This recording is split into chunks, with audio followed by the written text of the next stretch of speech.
അജയ് എന്നൊരു wild life photographer ഒരു കാട്ടുഗ്രാമത്തിലേക്ക് photo എടുക്കാനായിട്ട് വന്നു. അവൻ ആദ്യം ദിവസം തന്നെ അവിടെ കാണുന്നത് ഒരു കരുത്തുറ്റ ഒരു കറുത്ത നായനെയാണ്. പക്ഷെ അതിൻ്റെ കണ്ണിൽ എന്തോ ഭയങ്കര ഒരു ദുഃഖം, ഒരു മനുഷ്യൻ നോക്കുന്ന പോലെയൊക്കെ ഒരു നോട്ടം അതിൻ്റെ കണ്ണുകൾ കാണുമ്പോൾ. അത് പക്ഷേ അധികം ഇങ്ങനെ പേടിപ്പിക്കാൻ തോന്നാത്തതും പക്ഷേ അടുത്ത് വരുന്നൊന്നുമില്ല. അങ്ങനെ അത് ഒരു ശാന്തം സ്വഭാവമായിട്ടാണ് ഇത് ഉണ്ടാകുന്നത്. അജയ് അതിന് വെള്ളമൊക്കെ കൊടുത്തിട്ട് പതിയെ ഇണക്കിയെടുത്തു. അടുത്ത കുറേ ദിവസങ്ങളിൽ ആ നായ അവൻ്റെ പുറകെ തന്നെ നടന്നു. പക്ഷെ അത് ഒരിക്കൽ പോലും സൗണ്ട് ഉണ്ടാക്കി കുരയ്ക്കുകയൊന്നും ചെയ്തിട്ടില്ല. അവൻ അയാളെ ആ കാടിൻ്റെ വഴിയിൽ ഇങ്ങനെ വഴി കാട്ടുന്ന പോലെ അവൻ്റെ ഒപ്പം നടന്നു. ഒരു രാത്രി അജയ് ആ പ്രദേശത്തെ മൂപ്പനോട് ചോദിച്ചു, ഈ നായ എവിടെ നിന്നാണ് വന്നതെന്ന്. മൂപ്പൻ ചിരിച്ചിട്ട് പറഞ്ഞു, അത് നായയല്ല മക്കളെ, അത് ആനന്ദനാണെന്ന്. ഇവൻ ചോദിച്ചു, ആനന്ദൻ ആരാണെന്ന്. ആനന്ദൻ 5 വർഷം മുമ്പ് ഇവിടെ ഒരു ഫോട്ടോഗ്രാഫർ ആണെന്നും ഒരു കടുവയെ പകർത്താൻ പോയിട്ട് പിന്നെ തിരിച്ചു വന്നില്ല എന്നാണ് പറഞ്ഞത്. ആ കാലം മുതൽ അതിൻ്റെ ആത്മാവാണ് ഈ കാട്ടിലൂടെ നടക്കുന്നത് എന്നാണ് അവർ വിശ്വസിക്കുന്നത് പറഞ്ഞു.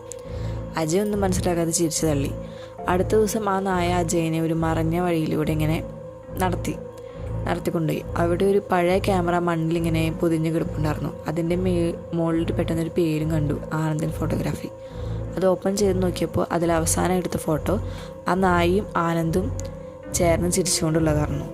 അജയ് പെട്ടെന്ന് നിശ്ചലായി നിന്നു. പിന്നെ ആ നായ അവനെ നോക്കി പതുക്കെ ഒരു മരത്തിൻ്റെ ഇടയിൽ കൂടെ ഇങ്ങനെ പോയി. പിന്നെ അതിനെ കാണാതായി.